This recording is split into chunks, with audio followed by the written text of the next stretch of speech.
নূহ আলাইহিস সালাম একজন নবী ছিলেন। ৯৫০ বছর কালেমার দাওয়াত দিয়েছেন। কত বছর? ৯৫০ বছর কালেমার দাওয়াত দিয়েছেন, মাইর খেয়েছেন, উম্মতরা তাকে বেহুশ করে ফালাই দিয়া চলে গেছে, হুশ হইছে, আবার কালেমার দাওয়াত দিয়েছেন। এইভাবে ৯৫০ বছর দাওয়াত দিয়া মাত্র ৮০ জন মুসলমান হইছে। কয়জন? ৮০ জন। তো নূহ আলাইহিস সালাম যদি ৯৫০ বছর দাওয়াত দিয়ে ৮০ জন দলে আনতে পারে, তো আমাদের তো সৌভাগ্য, এখানে তো প্রায় ৮০ জন হয়েই যাবে। কি কথা কয় না?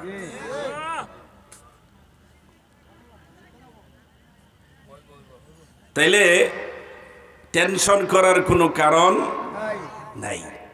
আল্লাহ কবুল করুন, জোরে কোন আমিন।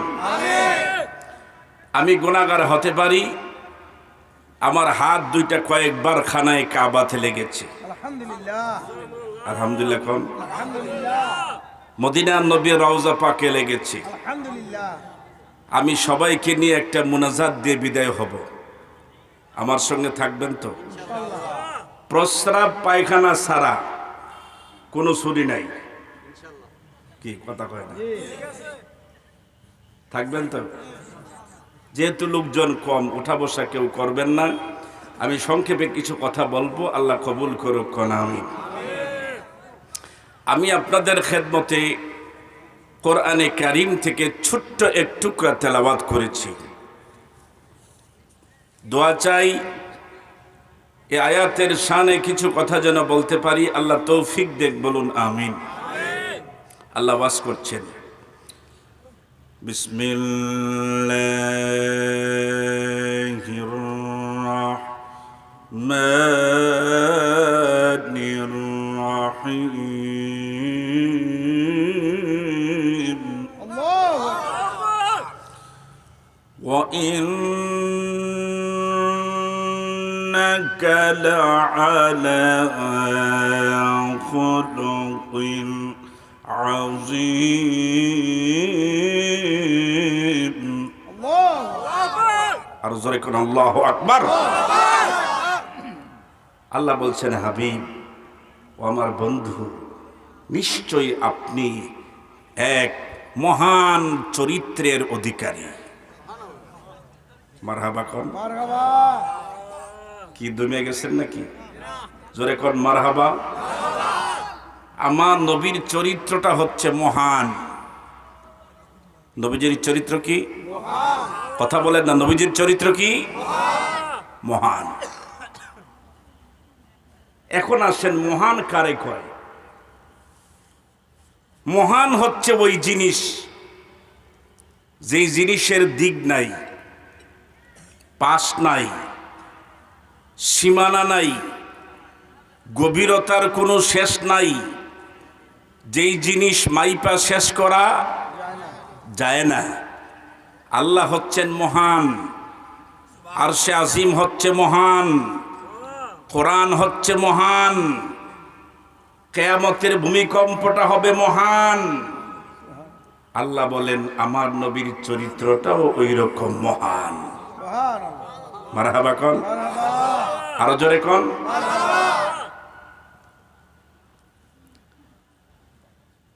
নবীজিকে আল্লাহ বানাইলেন সকলের আগে, পাঠাইলেন সকল নবীর পরে। কারণ কি? মাহফিলের যিনি প্রধান বক্তা হয়, প্রধান বক্তাকে দাওয়াত দেয় কিন্তু সকলের আগে। কি? ঠিক। আর স্টেজে উঠায় সকলের পরে। পরে। আল্লাহ ঘোষণা করতে চাচ্ছেন, ও পৃথিবীর মানুষ, আমার বন্ধুকে আমি বানাইছি সকলের আগে, কারণ আমার বন্ধু হচ্ছেন সৃষ্টির প্রধান আকর্ষণ। সুবহানাল্লাহ। রাস্তা সুবহানাল্লাহ। কি মামলা হবে? জিনা। সুবহানাল্লাহ জোরে কইলে কি মামলা চলে? জিনা। ফিডাফিডি চলে? বলেন সুবহানাল্লাহ। সুবহানাল্লাহ। আল্লাহ বলেন আমার বন্ধু সৃষ্টির প্রধান আকর্ষণ, বন্ধুকে বানাইছি সকলের আগে, দাওয়াত দিছি সকলের আগে, আর দুনিয়ার প্যান্ডেলে পাঠাইছি সকল নবীর পরে। কারণ প্রধান বক্তা পরেই যায়, ঠিক ঠিক কিনা? ঠিক আমার নবীকে আল্লাহ পাঠাইলেন মক্কায়। কোথায়? মক্কায়। আচ্ছা, দেবপুর বাজারে পাঠাইলে কেমন হইতো? ভালোই তো। কথা কয় না, খুব ভালো হইতো না? আপনাদের কপাল খুলে যেত। প্রতিদিন সকাল সন্ধ্যায় গিয়ান নবীর রওজায় সালাম দিয়ে আসতেন, খুব দারুণ হইতো, ভালো হইতো ঠিক। কিন্তু আপনার আমার প্রশ্নের জবাব দেন, আপনার ফোড়া হইছে পেটে, ঔষধ যদি মালিশ করেন ফিডো, তাহলে কামাই বলি জি না। ওইটা তো বোঝেন খারাপ না। ফোড়া যেখানে মালিশ সেখানে। মালিশ সেখানে। সেখানে।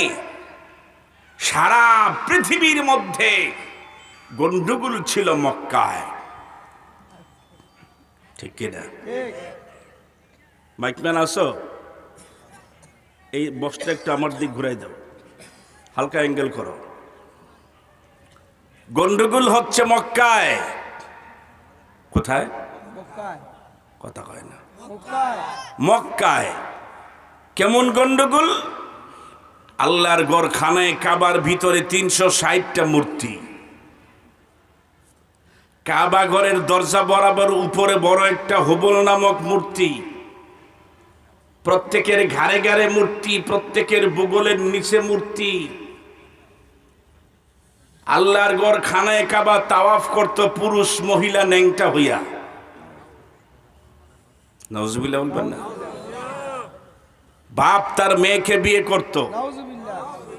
ছেলে তার আম্মাকে বিয়ে করত, নাউজুবিল্লাহ। ভাই তার বোনকে বিয়ে করত, নাউজুবিল্লাহ। কন্যা সন্তান হলে জেতা কবর দিয়ে ফেলতো। নাউজুবিল্লাহ। মদ, জুয়া, জেনা, বেবিচার, চুরি, ডাকাতি, সুদ, ঘুষ, মামলা, হামলা, যুদ্ধ, এগুলি দৈনন্দিন নৈমিত্তিক ব্যাপার ছিল। গন্ডগোল মক্কায়, এজন্য আল্লাহ তার হাবিবকে পাঠাইলেন মক্কায়। রূপ যেখানে, ঔষধ সেখানে। মারহাবা কর। মারহাবা।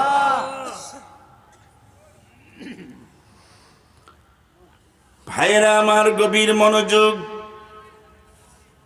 আল্লাহ পাক আমার নবীকে পাঠাইলেন মক্কায়। এই মক্কা শহরের নাম ছিল বাক্কা। নবী যখন দুনিয়াতে আসলেন, নাম রাখা হলো মুহাম্মদ সাল্লাল্লাহু আলাইহি ওয়াসাল্লাম। আমার নবীর খাতিরে বাক্কার বা কেটে মুহাম্মদের মিম লাগাইয়া আল্লাহ পাক বাক্কাকে বানাইয়া দিলেন মক্কা। ছিল বাক্কা, ছিল কি? বাক্কা। কথা কয় না, বাক্কা। কথা না বললে ওয়াজ চলবে না তো ভাই। ছিল কি? বাক্কা। বাক্কা হয়ে গেল মক্কা। মক্কা। কার খাতিরে? নবীর খাতিরে। নবীর খাতিরে। সুবহানাল্লাহ। সুবহানাল্লাহ। ভারতের বিজ্ঞানী চাঁদের দেশে গিয়েছিল। চাঁদের দেশে যাওয়ার পরে ওই ভারতের বিজ্ঞানী তার টেলিস্কোপ যন্ত্র পৃথিবীর দিক ফিট করলো। ফিট করে দেখে দুনিয়ার দিকে শুধু অন্ধকার, শুধু অন্ধকার, অন্ধকার। অন্ধকারের মধ্যে দুইটা আলোর ফোকাস আরশে আজিমের দিকে যাচ্ছে। ভারতের বিজ্ঞানী তার টেলিস্কোপ যন্ত্রের মাধ্যমে ছবি উঠিয়ে নিয়ে আসলো। দুনিয়াতে আসার পরে দুইটা আলো নিয়ে রিসার্চ করলো। রিসার্চ করে শেষ পর্যন্ত বের করে ফেললো, একটা আলো হলো খানায় কাবা, আরেকটা আলো হলো মদিনা নবীর রওজা শরীফ। নারায়ে তাকবীর, নারায়ে তাকবীর। ভারতের বিজ্ঞানী তার বিশ্বাস হয়ে গেল, চাঁদের দেশ থেকে যে দুইটা আলো দেখা যায়, এই দুইটা হচ্ছে মুসলমানদের ঐতিহ্যের প্রতীক। সুতরাং ইসলাম ধর্ম সঠিক। কালেমা পড়ে মুসলমান হয়ে গেল। মারহাবা কোন? ইন্নাদ দীনা ইনদাল্লাহিল ইসলাম। ইসলাম হচ্ছে একমাত্র মনোনীত ধর্ম। ইসলাম ছাড়া আর কোন ধর্ম, জোরে কন, আর জোরে কন, ইসলাম ছাড়া আর কোন পছন্দনীয় ধর্ম আছে আল্লাহর কাছে? বিশ্বাস করলে ঈমান শেষ। ঈমান কি শেষ? বউ থাকলে তালাক, বউ থাকলে কি? ঈমান ধ্বংস করার একটা কাজ হচ্ছে এটা। ইসলাম ছাড়া অন্য ধর্মকে সঠিক বলে মনে করা, এরকম করার কোনো সুযোগ নাই। কষ্ট হচ্ছে ভাইরা আমার, বাবাজিরা আমার, আল্লাহ নবী দুনিয়াতে আসলেন, সমস্ত পৃথিবীর মানুষ মায়ের পেট থেকে মাথাটা আগে আসে, কিন্তু আমার নবীর ব্যতিক্রম হয়ে গেল। আমার নবী দুনিয়াতে আসলেন, সর্বপ্রথম কদম মুবারক রাখলেন, পাও মুবারক। কি মুবারক? পাও মুবারক। আমার নবীর প্রত্যেকটা জিনিসকে মুবারক বলতে হবে। আপনারটা চুল, নবীরটা চুল মুবারক। আপনারটা দাড়ি, নবীরটা দাড়ি মুবারক। আপনারটা হাত, নবীরটা হাত মুবারক। আপনারটা পাও, নবীরটা পাও মুবারক। আপনারটা প্রস্রাব, নবীরটা প্রস্রাব মুবারক। আপনারটা পায়খানা, নবীরটা পায়খানা মুবারক। আপনারটা রক্ত, আমার নবীরটা রক্ত মুবারক। মারহাবা কর। বেশ কম আসেনি? একটু মনোযোগ দেন। একটা সাধারণ পাবলিকের দাম আর মেম্বারের দাম কি এক? মেম্বার আর চেয়ারম্যান, চেয়ারম্যান আর উপজেলার চেয়ারম্যান, উপজেলা চেয়ারম্যান আর এমপি, এমপি আর মন্ত্রী, মন্ত্রী আর প্রধানমন্ত্রী, প্রধানমন্ত্রী আর রাষ্ট্রপতি। বেশ কম আসেনি? একটা পদ থেকে আরেকটা পদের ডিফারেন্স অনেক বেশি। অনুরূপ ভাবে আমার নবী আর আমাদের মাঝে বেশ কম কদ্দুরা দেখেন, কিতাবের মধ্যে আসছে সাধারণ পাবলিক, ইনসান, এরপরে মুমিন, এরপরে মুমিনে কামেল, এরপরে মুসলিম, এরপরে মুসলিমে কামেল, এর উপরে ওলি, এর উপরে গাউস, এর উপরে কুতুব, এর উপরে কুতুবুল আকতাব। এইভাবে অনেক উপরে যাওয়ার পরে নবী, এর অনেক উপরে রসুল, এর অনেক উপরে উলুল আজম রসুল, এর অনেক উপরে রুহুল্লাহ, এর অনেক উপরে কালিমুল্লাহ, এর অনেক উপরে খলিলুল্লাহ, এর অনেক উপরে 27 স্তর পার করার পরে আমার নবীর নাম হাবিবুল্লাহ। নারে তাকবীর, নারে রিসালাত, ওয়াজ মাহফিল, ওয়াজ মাহফিল, দৌলতপুরের পিশাব কেবলা। আমার নবীর সম্মান সৃষ্টি জগতের মধ্যে সবচেয়ে বেশি, ঠিক কিনা? এখানে যারা আসছেন সবাই কিন্তু এক দলের লোক না, কি কথা কয় না? সবাই এক বংশের লোক না, ঠিক কিনা? বেশ কম আছে না নাই? কিন্তু এই ব্যাপারে সবাই একমত। লা ইউমকিনুস সানাউ কামা কানা হাক্কাহু বা'দা আজ খুদা বুজুর্গ তুই কিসসা মুখতাসার। হে রাসূল, আপনার শান, আপনার মান, আপনার মর্যাদা আমাদের নগণ্যদের মুখ দিয়ে বলে শেষ করা সম্ভব নয়। তবে এইটুকুন বলতে পারি, আল্লাহর পরে সৃষ্টি জগতে সবার উপরে আপনার মর্যাদা দিয়েছেন স্বয়ং আল্লাহ।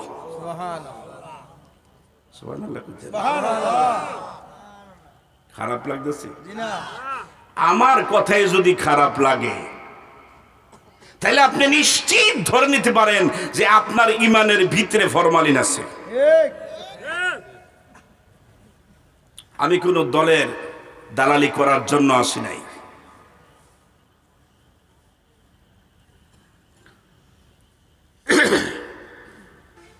নবীকে সম্মান দিয়েছেন কে? আল্লাহ। জোরে কোন? আল্লাহ। আরো জোরে কোন? নাকি আপনাদের ভোটে নবী নবী হইছে? ভাইয়েরা আমার, বাবাজিরা আমার, আমার আল্লাহ ঘোষণা করেছেন ওয়ারাফা'না লাকা যিকরাক, ও আমার হাবিব, ও আমার বন্ধু, আমি আপনার সম্মানকে বাড়িয়ে দিয়েছি। কদ্দুরা বাড়িয়ে দিয়েছি। হাদিসে কুদসির মধ্যে আল্লাহ ঘোষণা করেছেন ওয়া ইযা যুকিরতু যুকিরতা মাই, ও বন্ধু আপনার সম্মানকে আমি বাড়িয়ে দিয়েছি। কদ্দুরা জানেননি? আমি আল্লাহর নাম থাকবে যেখানে, আপনি নবীর নাম থাকবে সেখানে। কোরআনে কারিমের 40 জায়গায়, কয় জায়গায়? 40 জায়গায় 40 জায়গায় আল্লাহর সাথে নবীর নাম আছে। সুবহানাল্লাহ। আতিউল্লাহ ওয়া আতিউর রাসূলা, মান আতাআর রাসূলা ফাকাদ আতা আল্লাহ। সুবহানাল্লাহ। এইভাবে আল্লাহর সাথে রাসূলের অনুসরণ করার কথা আল্লাহ নিজে ঘোষণা করেছেন, কুল ইন কুনতুম তুহিব্বুনাল্লাহ ফাত্তাবিউনি ইউহিব্বুকুমুল্লাহ। যদি আমি আল্লাহকে ভালোবাসতে চাও, আমি আল্লাহর প্রেম প্রীতি মহব্বত পাইতে চাও, তাহলে আমার নবীর অনুসরণ করো। অনুসরণ করব কার? নবীর। অনুসরণ করব কার? নবীর। আমাদের দেশে কিছু লোক আছে মাইক পাইলেই বড় বড় বক্তৃতা মারে, আমি অমুকের সৈনিক, অমুক নেতা আমার আদর্শ। হয়নি? হয় না? তুমি তো মুসলমান, তুমি সৈনিক একমাত্র আল্লাহর, আর তোমার আদর্শ একজন। লাকাদ কানা লাকুম ফি রাসূলিল্লাহি উসওয়াতুন হাসানাহ, তোমাদের জন্য রাসূলের জীবনেই রয়েছে সর্বোত্তম আদর্শ। রাসূলের আদর্শ ছাড়া কোন নেতার আদর্শ মানলে কবরে গেলে শান্তির কোনো ব্যবস্থা নাই। ঠিক কি না? মানুষ যখন মরে যায়, যখন কবরের মধ্যে শোয়াই দেওয়া হয়, তখন বলা হয় বিসমিল্লাহি ওয়া আলা মিল্লাতি রাসূলিল্লাহ, নাকি আর কিছু কয়? আপনাদের দেশে কি কয়? বিসমিল্লাহি ওয়া আলা মিল্লাতি কি কয়? আর কিছু কয়? আচ্ছা, যদি ওইটা বাদ দিয়ে কয় বিসমিল্লাহি ওয়া আলা মিল্লাতি আওয়ামী লীগ, আচ্ছা ওইটা বাদ দিলাম, বিসমিল্লাহি ওয়া আলা মিল্লাতি বিএনপি, এটাও চলতো না। বিসমিল্লাহি ওয়া আলা মিল্লাতি জামাত ইসলামী, হ্যাঁ, বিসমিল্লাহি ওয়া আলা মিল্লাতি জাতীয় পার্টি, ওইটাও হবে না। ওরই সর্বনাশ, পাবলিক তো খুব ডেঞ্জারাস। তাইলে বোঝা গেল একজনের আদর্শ মাটির উপরেও চলে, মাটির নিচেও চলে। তিনি হলেন মুহাম্মদ রাসূলুল্লাহ সাল্লাল্লাহু আলাইহি ওয়াসাল্লাম, যিনি হলেন বিশ্ব নেতা। সুবহানাল্লাহ। মারহাবা কোন? মারহাবা। আরো আস্তে কোন? মারহাবা। আরো জোরে কাও। একটু ব্রেন খাটাইয়া বুঝে নিয়েন।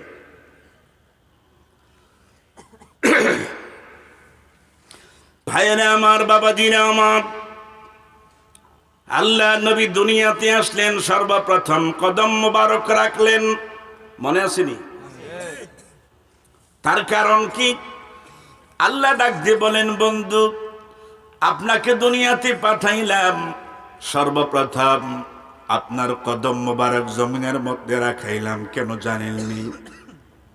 তার কারণ হলো আমার নবী আসার পূর্বে পৃথিবীর সব জায়গায় নামাজ পড়া জায়েজ ছিল না, মাত্র 3 জায়গার মধ্যে নামাজ পড়া জায়েজ ছিল। আল্লাহ ডাক দিয়ে বলেন, বন্ধু আপনার কদমকে আমি জমিনের মধ্যে আগে রাখাইলাম। আপনার কদম মোবারক রাখার সঙ্গে সঙ্গে সারা পৃথিবীর নাপাক জমিন কিয়ামত পর্যন্ত আপনার উম্মতের জন্য আমি আল্লাহ মসজিদ বানাইয়া দিছি। সুদা জুদাস রাহমাতুল লিল আলামিন, মসজিদে ও সুদা হামার জমিন। সারা পৃথিবীর জমিন উম্মতের জন্য হয়ে গেল মসজিদ। রাস্তাঘাটে, দোকানপাটে, হাটে বাজারে, এরি খেতের লাইলে দাঁড়াইয়া নামাজ পড়লে এখন উম্মতের নামাজ কবুল হয়। আমার নবীর কদম মোবারকের খাতিরে জোরে জোরে বলেন মারহাবা। ঠিক কি না? আল্লাহ নবী দুনিয়াতে আসলেন ১,৫০০ বছর আগে। কত? ১,৫০০ বছর আগে আসলেন পৃথিবীতে। ওই মক্কার মধ্যে আস্তে আস্তে বড় হইতে লাগলেন। আমার নবীজির নাম রাখা হলো মুহাম্মদ সাল্লাল্লাহু আলাইহি ওয়াসাল্লাম। সবচাইতে শ্রেষ্ঠ নাম মুহাম্মদ। ঠিক কি না? আমেরিকাতে যান, ব্রিটেনে যান, লন্ডন যান, ফ্রান্সে যান, সব জায়গায় প্রিয় নাম মুহাম্মদ সাল্লাল্লাহু আলাইহি ওয়াসাল্লাম। মারহাবা কোন? এক খ্রিস্টান ১০০ লোকের জীবনী লিখেছে, বইয়ের নাম দিয়েছে দি হান্ড্রেডস। লোকটা খ্রিস্টান, কিন্তু আমার নবীর নাম মোবারক রাখছে ১ নম্বরে। মারহাবা কোন? মারহাবা। নবীর নাম কয় নম্বরে? ১ নম্বরে। ঠিক আছে নি? জি কথা কয় জি। আর ভাই কথা বলেন না, আমার কথা বলা, নবীর সামনে কথা বলবেন না আপনি? ঠিক আছে নি? নবী তো ১ নম্বরের লোক হই, ঠিক কি না? তারপরও খ্রিস্টান ব্যক্তি আমার নবীকে রাখছে ১ নম্বরে। মুসলমান সন্তান নবীকে ১ নম্বরে রাখতে চায় না। কি কথা হয় না? আমার জীবনের প্রত্যেকটা মুহূর্তে পরতে পরতে নবীকে রাখতে হবে, ঠিক কিনা? আমার কাজ কর্মে ঘুম থেকে উঠা আবার ঘুমে যাওয়া পর্যন্ত প্রত্যেকটা কাজে নবীর আদর্শ রাখতে হবে। ইহুদি বুঝলো, খ্রিস্টান বুঝলো, তুমি আমি বুঝলাম না। এজন্য মুসলমানরা আজকের মারি খায়। বার্মাতে মুসলমান মারি খায়, কাশ্মীরে মুসলমান মারি খায়, ফিলিস্তিনে মুসলমানদেরকে মেরে মেরে শেষ করা হচ্ছে। মুসলমানদের সন্তানদের কি পাখির বাচ্চার মতো গুলি করে করে হত্যা করা হচ্ছে। আজকে মুসলমানদের পক্ষে বলার মতো কেউ নেই। আল্লাহ তোমার গাইবী খাজানা থেকে গোটা বিশ্বের মুসলমানদেরকে বিজয় দান করো, বলেন আমিন। কষ্ট হচ্ছে? আমি কি আরেকটু বলবো? গুরুত্বপূর্ণ কথা কিন্তু রয়ে গেছে, আল্লাহ কবুল করো। এখন মোটামুটি মাহফিলের নেটওয়ার্ক ঠিক আছে, আলহামদুলিল্লাহ। কর আরো জোরে কর। আমার নবীজির নাম মোবারক লিখেছে ১ নম্বরে, অথচ লোকটা খ্রিস্টান। খ্রিস্টান ব্যক্তিকে জিজ্ঞেস করা হলো, খ্রিস্টান তুমি মুহাম্মদের নাম কেন ১ নম্বরে লিখলা? তুমি ইচ্ছে করলে তোমার দলেও তো একজন নবী আছে, ঈসা। ঈসা নবীর নাম ১ নম্বরে লিখতে পারতা, তুমি কেন মুহাম্মদের নাম ১ নম্বরে লিখলা? খ্রিস্টান ব্যক্তি জবাব দিল, আমি ১০০ লোকের জীবনী পড়লাম, শুরু থেকে শেষ পর্যন্ত রিসার্চ করলাম, করে করে দেখলাম প্রত্যেকটা মানুষের জীবনীর মধ্যে ভালো আছে, খারাপও আছে, কিন্তু মুহাম্মদ এমন এক ব্যক্তি যার জন্ম থেকে ইন্তেকাল পর্যন্ত ৬৩ বছর হায়াতের ভিতরে একটা কলঙ্কের দাগ পাই নাই। নারে তাকবীর! ৬৩ বছর হায়াতে একটা কলঙ্ক নাই। তিনি হলেন মুহাম্মদ সাল্লাল্লাহু আলাইহি ওয়াসাল্লাম। Muhammad is the superman in the world. সারা পৃথিবীর বুকে মুহাম্মদ হচ্ছে মহামানব, যার সঙ্গে কারো কোনো তুলনা নাই। ঠিক না? কষ্ট হচ্ছে, টেনশন, পেরেশানি। আর একটু চলবো? ভাইরা আমার, আল্লাহ নবীর সাহাবীর নাম ছিল আনাস। নাম কি? কত সুন্দর নাম না?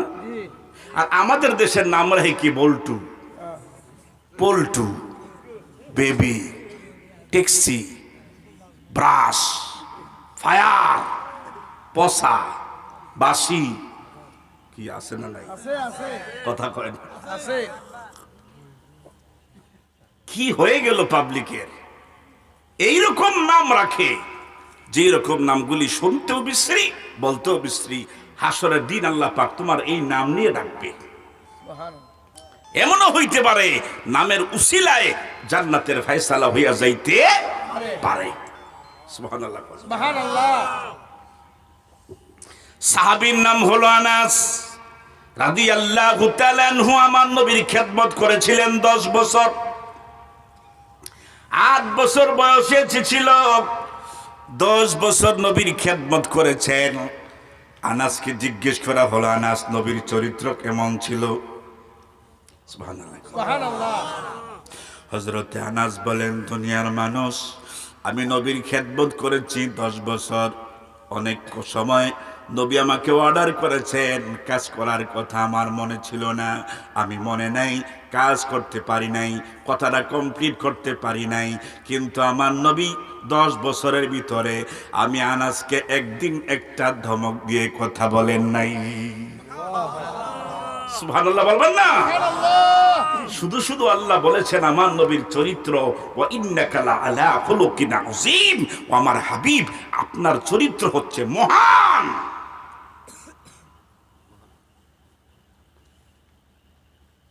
আল্লাহ নবীর স্ত্রীর নাম আয়েশা সিদ্দিকা রাদিয়াল্লাহু তাআলা আনহা। আমার নবীর স্ত্রীদের মধ্যে সবচাইতে প্রিয় স্ত্রী আয়েশা।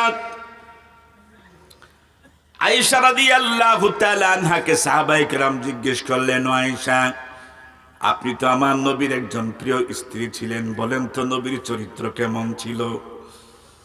আমাদের চরিত্র কেমন সবচাইতে বেশি জানে আপনার স্ত্রী, ঠিক কি না? এখন মাহফিল আসছেন সবাই মাশাআল্লাহ পাক্কা মুসল্লি, ইমাম সাহেব, খতিব সাহেব, হুজুর সাহেব, বক্তা সাহেব, সব উপরে দিয়ে ফিটফাট। বাইক গেলে বোঝা যায় কদ্দুর বউ কন্যেন না, কথা কয় না, ঠিক কি না? বউয়ের কাছে রিপোর্ট নিয়ে দেখা যায় বোঝে আপনার দৌড় কদ্দুরা।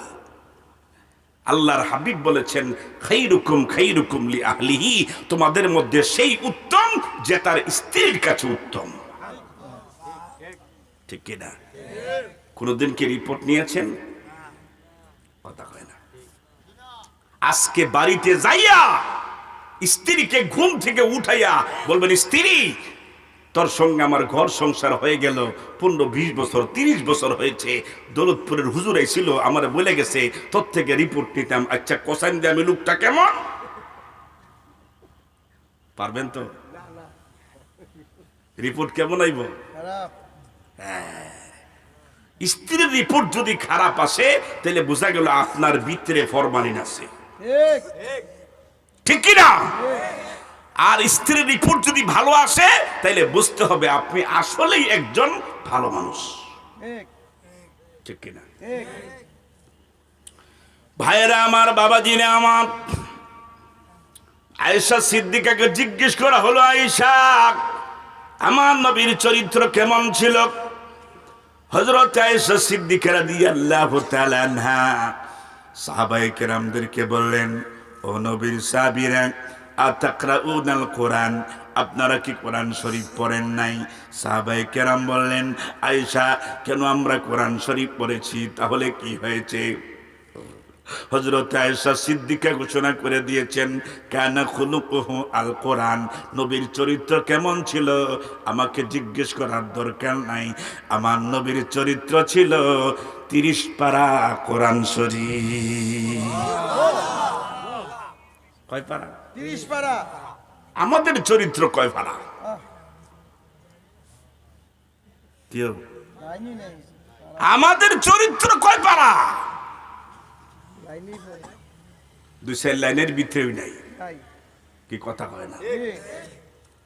কোরআন শরীফকে আল্লাহ দিয়েছেন কমপ্লিট কোড অফ লাইফ, পরিপূর্ণ জীবন ব্যবস্থা, সংবিধান দিয়েছেন কোরআন। আজকে সেই কোরআনের সংবিধান রাষ্ট্রে চলে না, দেশে চলে না, সমাজে চলে না, ঘরের ভিতরেও চলে না। কোরআন এখন অচল হয়ে গেছে। নাউজুবিল্লাহ।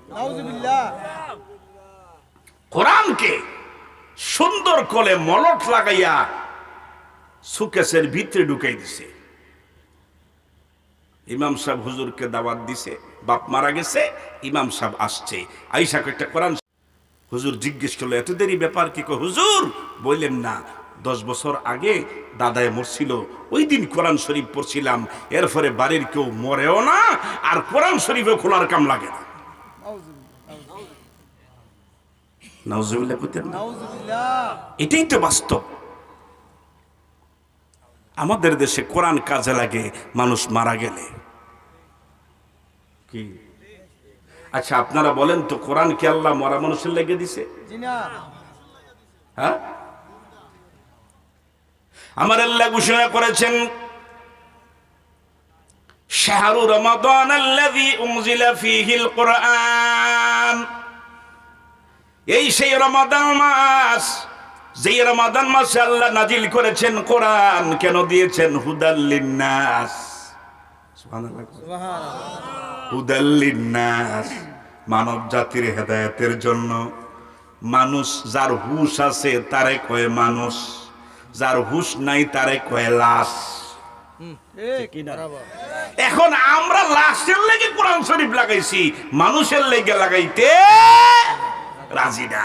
কারণ কোরআন লাগাইলে বাটফারি চলবে না, সিটারি চলবে না, ওজনে কম দেওয়া চলবে না, মিথ্যা চলবে না, জমির লাইল ঢেলা চলবে না, দুধে পানি মিশানো চলবে না, ওজনে কম দেওয়া চলবে না। ঠিক কিনা? বাঙালি বাটফারিতে উস্তাদ, 2 নম্বরে যত আছে সব বাঙালির ভিতরে আছে। বেজার হইতেছেন? কথা কয় না। আমেরিকার এক খ্রিস্টান বড় পাদ্রী এক মুসলমান থেকে কোরআন শরীফ চেয়ে নিল, তোমার কোরআনটা আমাকে দেও, পড়ব। ইংলিশে কোরআন অনুবাদ মুসলমান তার হাতে দিলেন, সে কোরআন শরীফটা পড়ল। কিছুদিন পর কয়, এইটা না, অন্য আরেকটা কোরআন আছে কিনা ওইটা দাও। তো মুসলমান বলল, আমাদের কোরআন তো একটাই। কোরআন কয়টা? কথা কয় না। নাকি দেশের লেগে আলাদা আলাদা আছে? সারা দেশের, সারা বিশ্বের কোরআন তো একটাই। ওই খ্রিস্টান ব্যক্তি বলল, না আরেকটা আছে, ওইটা দাও। মুসলমান বলল, না ভাই আর নাই, এই কোরআন আমাদের একটাই, একটাই পুঁজি, এটাই আমাদের কোরআন। তখন খ্রিস্টান ব্যক্তি তাকে জবাব দিল, যদি এইটা তোমার কোরআন হয় তাহলে কোরআনের সাথে তোমাদের চরিত্রের কোনো মিল নাই। এজন্য বলছিলাম, অন্য আরেকটা কোরআন আছে কিনা, থাকলে ওইটা দাও। ওইটা যেহেতু নাই, বোঝা গেল তুমি ফলস, কোরআনের সঙ্গে তোমার চরিত্রের কোনো মিল নাই। ঠিক কিনা? বেজার হইতেছেন? আরেকটু বলবো? কষ্ট হচ্ছে না তো? ভাইরা আমার, বাবাজিরা আমার, আল্লাহ নবীর চরিত্র কত সুন্দর ছিল দেখেন। আমার নবীজি মক্কার মধ্যে বড় হইতে লাগলেন। গোটা মক্কার লোকেরা আমার নবীজিকে একটা ডিগ্রি দিল, ওই ডিগ্রিটার নাম হলো আলামিন। সবচাইতে বিশ্বস্ত, সত্যবাদী, আমানতদার। টাকার প্যাকেট, স্বর্ণের প্যাকেট, রৌপ্যের প্যাকেট ঠিকানা লিখে লিখে আমার নবীজির কাছে রাখতো। 30 বছর পরে আইসা চাইলে আমার নবী হুবহু প্যাকেটগুলি ফিরাইয়া দিতে। 30 বছর পরে আইসা চাইলে হুবহু প্যাকেট ফেরত দিতেন। প্যাকেটটা খুলেও দেখেন নাই মুহাম্মদ সাল্লাল্লাহু আলাইহি ওয়াসাল্লাম। জোরে কোন মারহাবা। চরিত্র ভালো না খারাপ? আর আমাদের দেশের কারো কাছে 1 লাখ টাকা আমানত রাখলে কি 1 বছর পরে গিয়া চাইলে ভাইবেন নি? কি কই যায়, কই যায়, কই এই কই যান?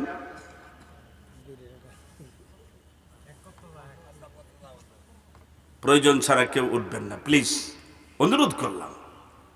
আমি লম্বা কথা বলবো না, আপনাদের তো একদিন, আমাদের প্রতিদিন কথা বলতে হয়। আর 10-15 মিনিট বললে কষ্ট হবে? একটু বসে। এই মাহফিলটা করতে পরিশ্রম হয় নাই? দিনের কিছু কথা যদি না বলি, কিছু প্রচার যদি না হয়, এত বড় আয়োজন তো বৃথা যাবে। আল্লাহ কবুল করুক। জোরে কোন আমিন। একটু দরুদ শরীফ পড়ি। আল্লাহুম্মা সাল্লি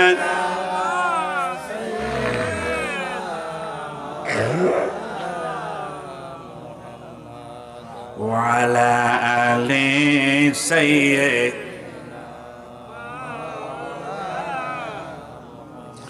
বিশ্বভুবনে যাহা কিছু আছে সকলেই মানিল তাহাদের প্রভুকে।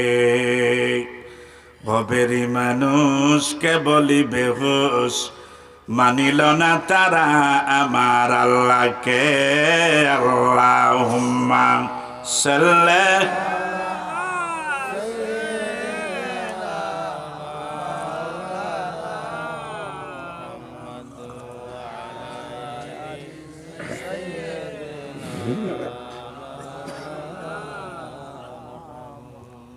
আলহামদুলিল্লাহ কোন, আরো জোরে কোন। আমার নবীর কাছে মক্কার লোকেরা টাকার প্যাকেট, স্বর্ণের প্যাকেট আমানত রাখতো। 1 বছর 2 বছর পরে আইসা চাইলে প্যাকেটটা ফেরত দিতেন, কোনোদিন খুলতেন না। সুবহানাল্লাহ কোন। এই চরিত্র গোটা মক্কার মধ্যে ছড়িয়ে পড়ল। মক্কার লোকেরা আমার নবীজিকে ডাকতো আলামিন। মক্কার একজন ধনী মহিলা, তার নাম ছিল খাদিজা।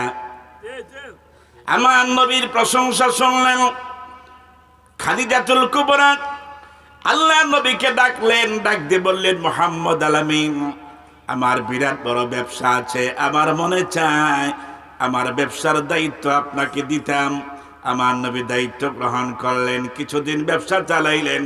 কিছুদিন পরে হিসাব করে দেখা গেল খাদিজার সম্পদ যা ছিল আমার নবীকে দায়িত্ব দেওয়ার পরে সম্পদ ডাবল হয়ে গেছে। মারহাবা কর। সম্পদ ডাবল হয়ে গেছে, সম্পদের ভিতরে বরকত শুরু হয়ে গেছে। খাদিজাতুল কুবরা বুঝতে পারলেন মুহাম্মদ তো সাধারণ ব্যক্তি নয়, ঠিক কিনা? এবার খাদিজা আমার নবীকে ঘরের মধ্যে ডাকলেন, ডাক দিয়ে বললেন, মুহাম্মদ আলামিন, একটা নতুন কথা, প্রস্তাব। আল্লাহর হাবিব বললেন, খাদিজা কি প্রস্তাব? খাদিজা বললেন, মুহাম্মদ আলামিন, এতদিন আমার ব্যবসার দায়িত্ব দিয়েছিলাম, আজকে থেকে আমি খাদিজার দায়িত্বটাও আপনাকে দিতে চাই। আল্লাহু আকবার। তার মানে আমি আপনাকে জামাই বানাইতে চাই। সুবহানাল্লাহ। প্রস্তাবটা ভালো না খারাপ? কথা কয় না। ভালো না? কোটিপতি মহিলা আমার নবীর জামাই বানাইতে চায়, প্রস্তাব খুব দারুণ। আমার নবীকে খাদিজা, প্রস্তাব তো খারাপ না, কিন্তু এই প্রস্তাবের পক্ষে কথা বলার ক্ষমতা আমার নাই, আমার কিন্তু গার্জিয়ান আছে। তাহলে বোঝা গেল বিয়ে করতে কি লাগে? গার্জিয়ান লাগেনি? কথা কয় না। আমগো দেশের যুবকরা লাগে না,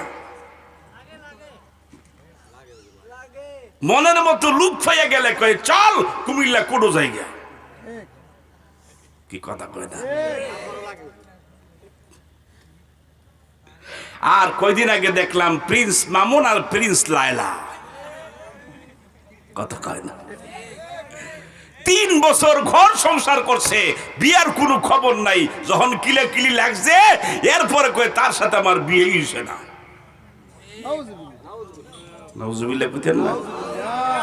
এই হইল সোনার বাংলাদেশের অবস্থা। বিয়ে ছাড়া 3 বছর শেষ। আল্লাহ হেদায়েত করুন। আমার নবীকে খাদিজা, আমার তো গার্জিয়ান আছে, আমার চাচা হলো গার্জিয়ান, বাড়িতে চলে গেছে, গিয়া কয় চাচা খাদিজা আমাকে জামাই বানাইতে চায়, আপনি কি বলেন? নবীজির চাচাই কয়, ভাতিজা মুহাম্মদ, তোর তো আব্বা নাই, আম্মা নাই, দাদা নাই, আমি চাচা মারা গেলে তোর তো কোনো শক্তিশালী গার্ডিয়ান নাই, খাদিজার সঙ্গে বিয়ে হইলে খারাপ হবে না, ভালোই হবে, চল আমি সহ যাব। চাচারা লয়ে গেলেন, মারহাবা কর। রাত্রিবেলায় বিয়ে হয়ে গেছে, গায়ে হলুদ হইছিনি? কথা কয় না। আমগো দেশে আসেনি গায়ে হলুদ, শুধু আসেনি গায়ে হলুদের সাথে আরো কত কিছু ব্যাক সেট, আবার নাসুন্না ফার্টি কুমিল্লার টানে ঢাকার টানে হায়ার করে নাউজুবিল্লাহ কর।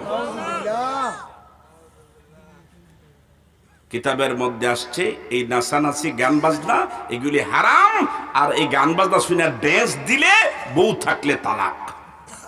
নাউজুবিল্লাহ। খাদিজার সঙ্গে আমার নবীর বিয়ে হয়ে গেল, গোটা মক্কায় খবর হয়ে গেল খাদিজা মুহাম্মদ আলামিনকে বিয়ে করেছে। খাদিজার বান্ধবীরা পরের দিন সকালবেলায় আইসা, খাদিজা করলি কি, তুই তো বড় ঠগা ঠকজত। নাউজুবিল্লাহ কর। খাদিজাতুল কুবরা বললেন, বান্ধবীরা আমি কেমনে ঠকলাম? মুহাম্মদ দেখতে খারাপ নাকি? বান্ধবীরা বললেন, না না, দেখতে খারাপ না, দেখতে তো অনেক সুন্দর। আকাশের চাঁদের মধ্যে কলঙ্ক আছে, কিন্তু মুহাম্মদের চেহারার মধ্যে কোনো কলঙ্ক নাই। এত সুন্দর চেহারা। খাদিজা বললেন, বান্ধবীরা আমি যাকে বিয়ে করলাম মুহাম্মদের চরিত্র কেমন? কয় চরিত্র অনেক ভালো। বংশ কেমন? কয় বংশ হলো বিশাল, কুরাইশ বংশ। খাদিজা বললেন, বান্ধবীরা সবই তো ঠিক আছে, তাহলে আমি ঠকলাম কেমনে? বান্ধবীরা বললেন, খাদিজা মুহাম্মদের সব ঠিক আছে, দোষ মাত্র একটা, সেটা হলো মুহাম্মদ গরিব। মুহাম্মদের টাকা পয়সা বেশি নাই। খাদিজা বললেন, বান্ধবীরা টেনশন করার কোনো কারণ নাই, পেরেশানির কোনো কারণ নাই। আমি জানি আমার জামাই গরিব, গরিব বলেই তো বিয়ে করেছি। তোমরা যেহেতু আমার জামাইয়ের দোষটা প্রকাশ করে দিয়েছ, আমি আর দোষটা গোপন রাখবো না। আজকের থেকে তোমাদেরকে সাক্ষী রেখে বললাম, আমি খাদিজার সমস্ত সম্পদ আমার জামাই মুহাম্মদকে দিয়া দিলাম। মারহাবা কর। এবার আমার নবী গরিব না ধনী? মারহাবা কর। খাদিজার সব সম্পদ আমার নবী পেয়ে গেল। আল্লাহ ঘোষণা করেছেন, ওয়াজাদাকা আইলান ফাআগনা। হাবিব, আপনি ছিলেন রিক্ত হস্ত, খালি হাত। খাদিজার সম্পত্তির মাধ্যমে আমি আল্লাহ আপনাকে ধনী বানাই দিয়েছি। সুবহানাল্লাহ। তাইলে বোঝা গেল শ্বশুর বাড়ির থেকে ছাইয়া নেওয়ার কোনো ব্যবস্থা নাই, কিন্তু উজ্জা দিলে পালাইতে নাই। সুবহানাল্লাহ। সুবহানাল্লাহ। আমার নবী উজ্জা নিছে না, খুঁজা নিছে না, এমনিতেই পাইছে। মারহাবা কর। মারহাবা। বিয়ে হয়ে গেল। খাদিজার বয়স 40, নবীর বয়স 25। সুবহানাল্লাহ। সুবহানাল্লাহ। খাদিজাতুল কুবরা আমার নবীর সঙ্গে ঘর সংসার শুরু করলেন। নবীর বয়স হয়ে গেল 40, খাদিজার বয়স 55। নবী যখন নবুয়তের দায়িত্ব প্রকাশ হয়ে গেল, কালেমার দাওয়াত দিলেন, সর্বপ্রথম কালেমা পড়লেন নবীর স্ত্রী খাদিজা। নবীর বউ খাদিজাতুল কুবরা সর্বপ্রথম মুসলমান। মারহাবা কর। খাদিজাকে জিজ্ঞেস করলো বান্ধবীরা, খাদিজা তুই কেমনি মুহাম্মদকে নবী হিসেবে মানলি?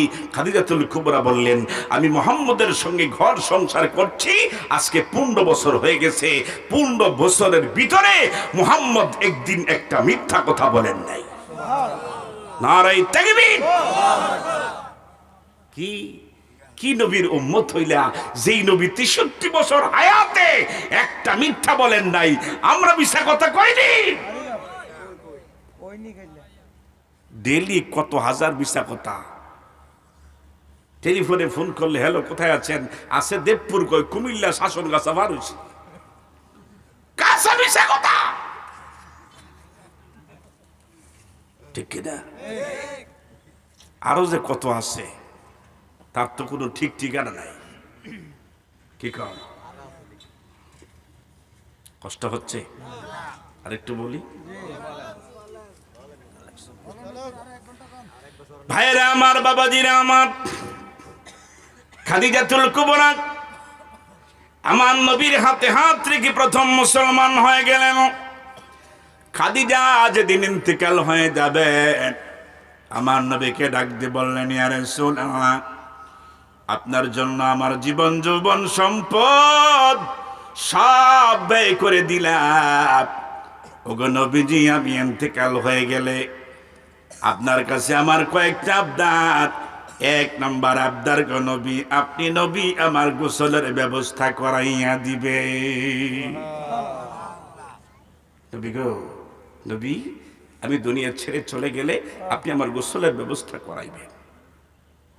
দুই নম্বর, ইয়া রাসূলুল্লাহ, আমি খাদিজা ইন্তেকাল হয়ে গেলে আপনার একটা পাঞ্জাবি দিয়ে আমায় খাদিজার কাফনের কাপড় পরাইবেন। তিন নম্বর আবদার, নবী গো, আমাকে যখন কবরের মধ্যে শোয়াই দিবেন, সবাই চলে গেলে, দাফন হয়ে গেলে, কবর থেকে সবাই চলে যাবে, আপনি নবী আমার কবর ছাড়বেন না। মুনকির নকির ফেরেশতা আইসা কবরের মধ্যে তিনটা প্রশ্ন করবে, মান রাব্বুকা ওয়া মা দীনুকা ওয়া মান নাবিয়ুকা, তোমার প্রভু কে, তোমার নবী কে, তোমার ধর্ম কি? তিনটা প্রশ্ন করবে গো নবী। আমি খাদিজার বড় ভয় ভয় লাগে, আপনি আমার কবরের পাশে দাঁড়িয়ে থাকবেন। ফেরেশতারা যখন প্রশ্ন করবে, আপনি নবী, আমি খাদিজার পক্ষ থেকে ফেরেশতাদের প্রশ্নের জবাব দিয়া দিবে। আল্লাহু আকবার। আল্লাহর নবী খাদিজার দায়িত্ব গ্রহণ করলেন। খাদিজাতুল কুবরা যেই দিন ইন্তিকাল হয়ে গেল, আল্লাহর নবী খাদিজার গোসলের ব্যবস্থা করে নবীর একটা পাঞ্জাবি দিয়ে কাফনের কাপড় পরাইয়া কবরের মধ্যে শোয়াই দিলেন। দাফন হয়ে গেল, সবাই চলে গেল। আমার নবী খাদিজার কবরের পাশে দাঁড়িয়ে আছেন। অনেকক্ষণ হয়ে গেল, মুনকির নকির ফেরেশতা আসতে পারে না, আমার নবীও কবর ছাড়ে না। আল্লাহ ডাক দিয়ে কয়, বন্ধু, ও বন্ধু, আপনি কেন কবর ছাড়েন না? আমার নবী চোখের পানি ছেড়ে ছেড়ে কাঁদতে লাগলো। ডাক দিয়ে বললেন, আল্লাহ গো, আমার বিবি খাদিজা আমাকে দায়িত্ব দিয়েছে আমি যেন কবরের পাশে দাঁড়াইয়া থাকি। ফেরেশতারা আইসা প্রশ্ন করলে আমি যেন প্রশ্নের জবাব দিয়ে দিই, এই জন্য আমি কবরের পাশে দাঁড়িয়ে আছি। আল্লাহ ডাক দিয়ে কই, বন্ধু রে, যেই খাদিজার জীবন যৌবন সম্পদ সব আপনি নবীর জন্য কুরবানি করে দিল, এমন খাদিজার মুনকির নকিরের জবাব আপনি দিতে হবে না, আপনি বাসায় চলে যান। খাদিজার মুনকির নকিরের জবাব খাদিজার পক্ষ থেকে আমি আল্লাহ তাআলা দিয়া দিব। আল্লাহু আকবার।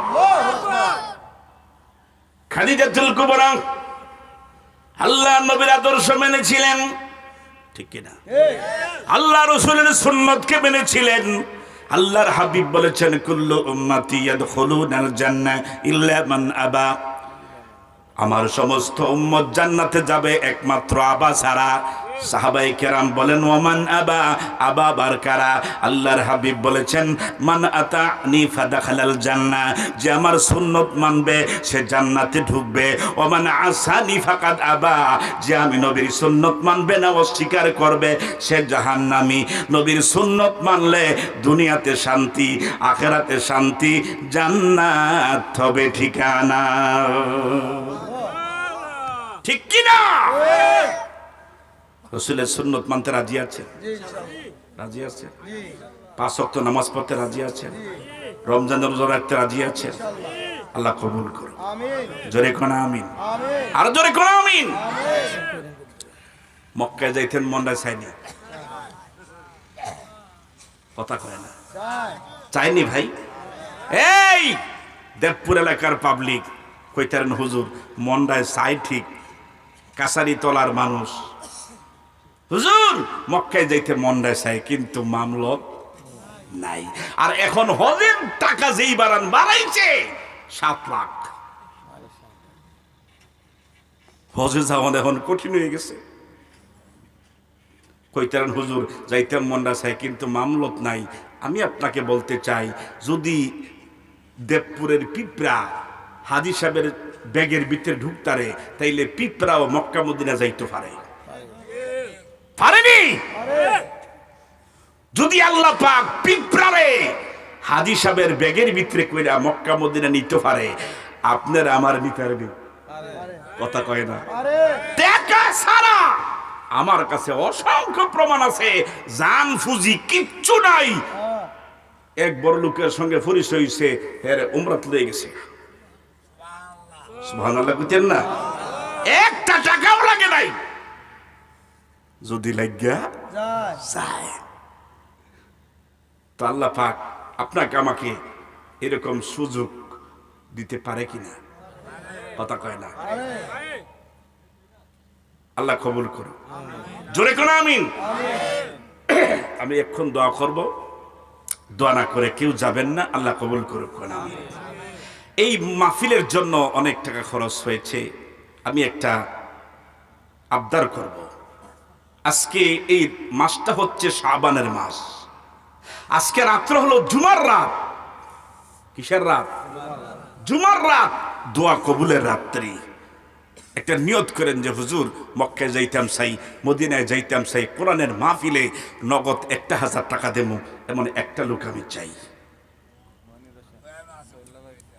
আইন হাতরা মিলান, আসে আসে। মাশাআল্লাহ, আল্লাহ আল্লাহ তুমি কবুল করো, কোন আমিন। 1000